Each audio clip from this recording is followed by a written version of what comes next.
Kira-kira apakah pasar kripto sudah mulai mendekati titik terendahnya, atau justru ini saat terbaik untuk melakukan akumulasi lagi? Hai semua, kembali lagi dengan saya di channel kripto favorit kalian. Hari ini adalah tanggal 6 November 2025, dan kita akan membahas hal-hal penting seputar analisis pasar, pergerakan Bitcoin, dan trading plan lengkap untuk beberapa koin besar. Jangan lupa untuk simak sampai habis karena insight hari ini sangat berguna untuk menghadapi ketidakpastian market. Sebelum kita mulai, saya ingin menegaskan bahwa seluruh pembahasan dalam video ini bertujuan untuk edukasi dan analisis semata. Segala keputusan investasi ada di tangan kalian masing-masing, dan pastikan selalu melakukan riset mandiri sebelum mengambil tindakan di pasar kripto. Jangan gunakan dana darurat atau kebutuhan pokok untuk trading. Sekarang, mari kita lihat dulu Fear and Greed Index. Per hari ini, skor Fear and Greed Index berada di angka 20, yang artinya pasar sedang berada dalam kondisi fear alias ketakutan. Skor di bawah 20 biasanya masuk kategori extreme fear, tapi untuk saat ini masih di zona fear. Apa artinya? Biasanya, ketika indeks berada di level rendah seperti ini, banyak investor yang panik atau bahkan menjual secara terburu-buru. Namun, dari sisi lain, momen-momen seperti ini justru sering dimanfaatkan oleh investor jangka panjang untuk melakukan akumulasi. Secara historis, level ketakutan tinggi memang kadang menjadi sinyal bahwa harga sudah oversold dan potensi pembalikan bisa muncul, meski tetap harus hati-hati dengan volatilitas. Selanjutnya kita bahas tentang indikator Pi Cycle Top, salah satu alat utama dalam mendeteksi potensi puncak siklus harga Bitcoin. Pada dasarnya, Pi Cycle Top bekerja dengan membandingkan dua moving average, yakni moving average 110 hari dan moving average 350 hari dikali 2.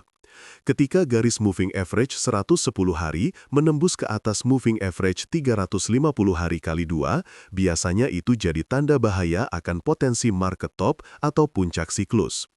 Untuk saat ini, moving average 110 hari berada di sekitar $114.333. Sementara moving average 350 hari kali 2 ada di $205.470.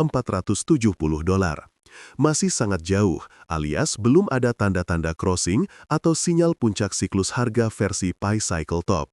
Jadi kalau diibaratkan, ini seperti alarm kebakaran yang masih jauh dari hidup. Situasi saat ini masih cukup tenang dari ancaman market top. Puel Multiple juga tidak kalah penting. Indikator ini mengukur seberapa besar pemasukan harian para penambang Bitcoin dibanding rata-rata satu tahunnya. Nilai Puel Multiple hari ini berada di 0,89, yang berarti masih cukup rendah. Biasanya, Puel Multiple yang mendekati atau di atas 2,2 baru memperingatkan potensi distribusi besar-besaran dari penambang atau masa-masa market sudah terlalu panas. Di kondisi sekarang, artinya tekanan jual dari penambang juga belum signifikan, dan ruang untuk kenaikan harga masih terbuka selama tidak ada lonjakan pasokan mendadak dari sisi mining. Yang sekitar 30 indikator siklus yang kita pantau, ada 3 indikator yang paling menarik perhatian. Yang pertama adalah Bitcoin akhir 99 Index.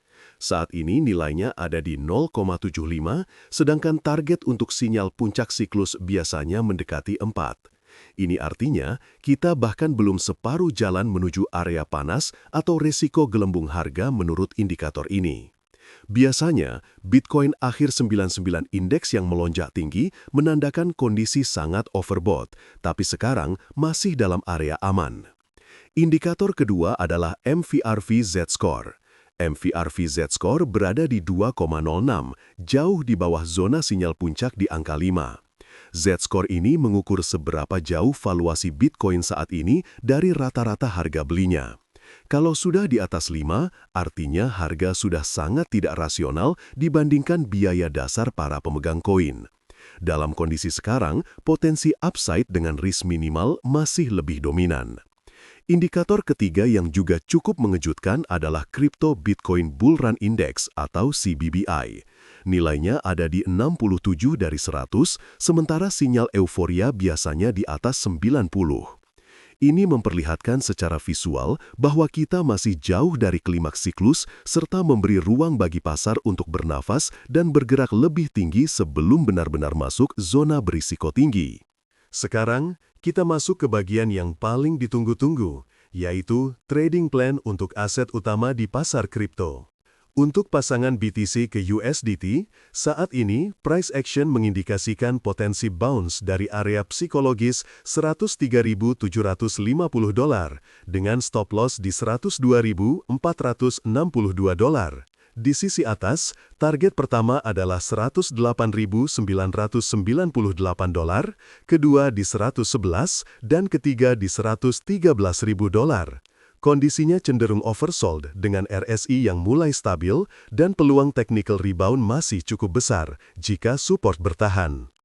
Untuk ETH ke USDT, harga masuk di 3.412 dengan stop loss di 3.370 serta target ke atas berturut-turut 3.500, 3.600, dan 3.755.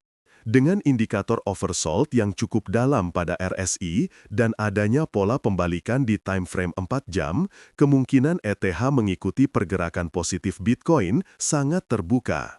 BNB ke USDT juga memberikan signal entry di 956,11, stop loss di 901,68, dan take profit bertahap di 1039,53, 1071,61, hingga 1094,84.